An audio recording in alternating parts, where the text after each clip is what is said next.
This is the new iPad mini. It is possibly my favorite tablet of all time, and I'm about to show you why. But for context, I need to show you the tablet I was using previously, a first generation Galaxy Tab A. It's an 8.0 inch, it's about the same size as the iPad mini really, but this thing was really slow, had a bad screen, and last got a security update back in 2016, so I thought it was time to upgrade, which is why the iPad mini caught my eye. Because the thing I liked so much about this tablet was that I could just slip right into my pocket if I really wanted to, since I wear sweatpants a lot. And this tablet technically has a smaller footprint than this, and the old iPad mini actually, but still fits into your pocket, which is really cool. Some upgrades that were had along the way include a way faster processor. This has a brand new A15 that's found in the iPhone 11 Pro, and I think it actually has the same GPU that was in the iPhone 11 Pro, from a Snapdragon 725. Yeah, this thing was slow as heck. This thing also has 4 gigs of RAM, which is plenty for iPadOS. Unless you're doing 4K video editing, you shouldn't run into too many issues. And believe me, it's a lot better than 1.5 gigabytes of RAM. On the outside and inside of this thing, you have the gorgeous new iPad redesign style with the narrow bezels and the squared off corners. But the screen itself is subpar, honestly. It's not 120Hz, it's not particularly bright, even though it is usable outdoors, and it has this weird jelly scroll issue, which, I'll be completely honest, I only noticed when I was actually looking for it. It's not too big of a deal, but if you're sensitive to this kind of thing, then this iPad will just annoy you to use. So obviously I wish it wasn't there, but at the end of the day, I don't think it's that big of a deal. This is because I think the pros of this display and the entire device as a whole make up for it by a long shot. This panel might not be super impressive compared to the other iPads, but it is still covering the entire P3 color gamut. It looks super nice, and the contrast is surprisingly good for a normal LCD. It's Retina, of course, and because they got rid of the big chunky chin and forehead on this iPad, they were able to fit a taller screen in here, which I think is actually very welcomed. Instead of having the old 4:3-ish aspect ratio, this now has a definite 3:2 aspect ratio, which means that horizontal content fills the screen a lot better. This means that you'll have less wasted screen space when you're watching Netflix or YouTube. But this does have the downside that some games and apps will leave some black bars on the sides because they're not super optimized for the screen yet. But I hope that will improve in the future. Moving to the side of this new iPad, you have a few new unique things. First of all, Touch ID is now on the power button, it's also on the top. And same with the volume rockers, as I couldn't fit them on the side due to adding compatibility with the Apple Pencil 2nd generation, which is very welcomed. I imagine that a lot of artists would appreciate this thing as a light portable sketchbook. In addition, on the bottom and top, you have a pair of speakers, which sound pretty good and are definitely an upgrade from the old Mini. On the bottom of the iPad, you have a USB-C port, which is a much needed upgrade from the old Lightning port. It means that you can connect USB devices like flash drives, keyboards, and mice with this iPad and even use it as an external monitor, even if it only closes the display instead of acting as extending it.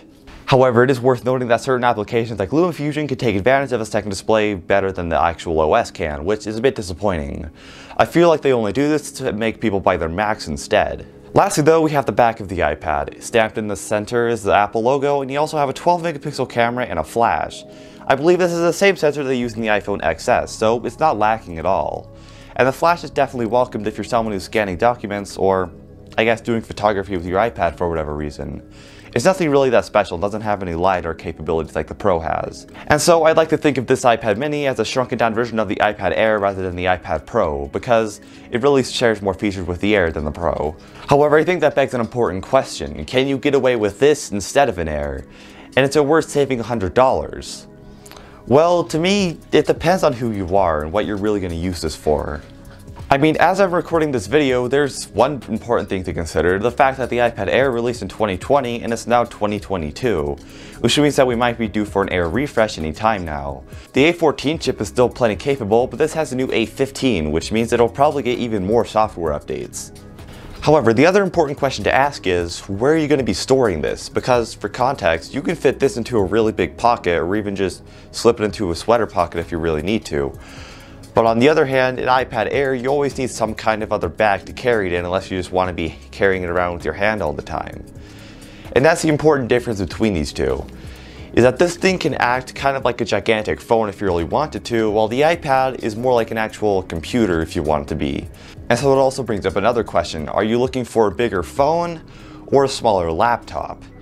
And this thing is more like a bigger phone than it is a smaller laptop, even if it is fully capable of being a smaller laptop if you really wanted it to. Because for context, I like small phones. I use a Google Pixel 4a on the daily. That thing's about the size of an iPhone 6. But I like big laptops. I have a 16-inch Dell Inspiron. But I haven't always been the biggest fan of gigantic tablets because they just aren't that portable. And the fact that I can technically hold this thing with one hand and just carry around like this is really convenient. I don't have to be slipping this thing in and out of a bag if I don't really want to.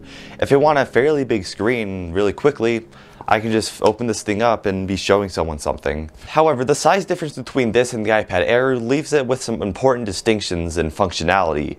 I mean, there is no keyboard case for this thing, at least sold by Apple, and the third-party ones are impossibly small. You have to use the iPad's inbuilt keyboard, which I personally don't really mind. I can just send out a text real quick, or even do this if I want to write something short. But needless to say, this wouldn't be my first option if I was typing up an essay, and I don't think it'd be the first option for many people either. And yes, you can technically pair Bluetooth keyboards with it, but almost all the Bluetooth keyboards on the market are physically bigger than this device is by itself, which means that it suddenly becomes not as portable. However, in my opinion, the existence of the iPad mini 6 also brings to light another problem with trying to buy an iPad, which is the fact that the $329 iPad exists, which is an incredibly good deal if you're fine with the older design. For the general public, the $329 iPad is going to offer a lot more utility than this thing does. It's a bigger screen, which you can attach other accessories to it. It has an older design, so that means there's more accessories out there. And you still have really nice to have things like Apple Pencil support, keyboard support, and of course things like Bluetooth to connect to keyboards and mice, which this device also has, but on a bigger screen, you get more use out of them. But on the other hand, this is really the only intermediate between an iGen iPad and the iPad Air. But this iPad mini isn't meant to be like a budget option.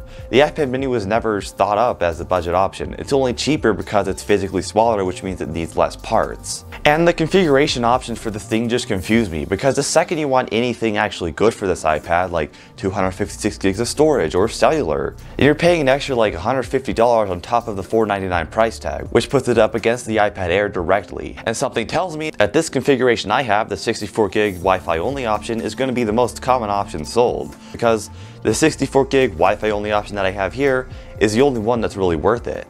And that's without mentioning that I wasn't even going to pay full price for this thing. I bought this used for $100 off retail. Because I have to face myself and say that I like getting a good deal on products, whether it's Apple products, eBay, really anything.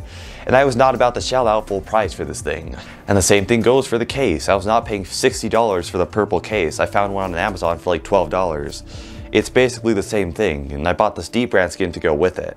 However, with that said, if you have the kind of money, and this is the kind of thing that you really want, just a small tablet, really convenient, you like all the features that it has, I don't see any reason not to go for it. Because this tablet is really a technical marvel in my opinion. This thing has a super duper fast processor, it's going to get years of software updates, has a premium design that's going to hold up over time, and it has a really nice build quality that you can easily protect for years with a case and skin. So perhaps the longevity of this device makes it worth it in the end, since a lot of Android tablets, especially the older ones, don't even get updates anymore. And even the older iPad minis are kind of getting slower on iPad OS as it gets more and more feature updates. However, I think I'll just close out this video with a wish list for what I'd add to the next iPad mini. For the iPad mini 7, I'd obviously want to have high refresh rate displays. I think it's a regrettable omission in something like this because phones already have it, the iPad Pro has it. I'm not sure why the intermediates don't, especially with how expensive this thing is. And an OLED or mini LED display would be welcomed on this device. Secondly, I'd probably want a longer lasting battery because this battery can last you an entire day just fine, especially if you're doing light things on it. But it doesn't last like multiple days like the iPad Pro can, or even Apple's MacBooks. And I get that this has like a bigger screen and a smaller battery than those, but this also has the same processors that the iPhone has. I'm not sure why they couldn't just sometimes downclock it to save energy. And maybe I'd add a LiDAR sensor to accompany this camera because, let's be honest, I don't think a lot of people are liking to hold up their gigantic iPad Pro and scan a room like this. It's a lot more convenient to do with something like an iPad mini that isn't as cumbersome. Also, I wish iPadOS had better scaling options for this tiny iPad. It seems like everything's a bit too small sometimes. If there's just an option to scale that up, I would appreciate it. But yes, this is the iPad mini 6. Possibly one of my favorite tablets of all time, and I'll be using this thing for years to come. And this is Calc G, out.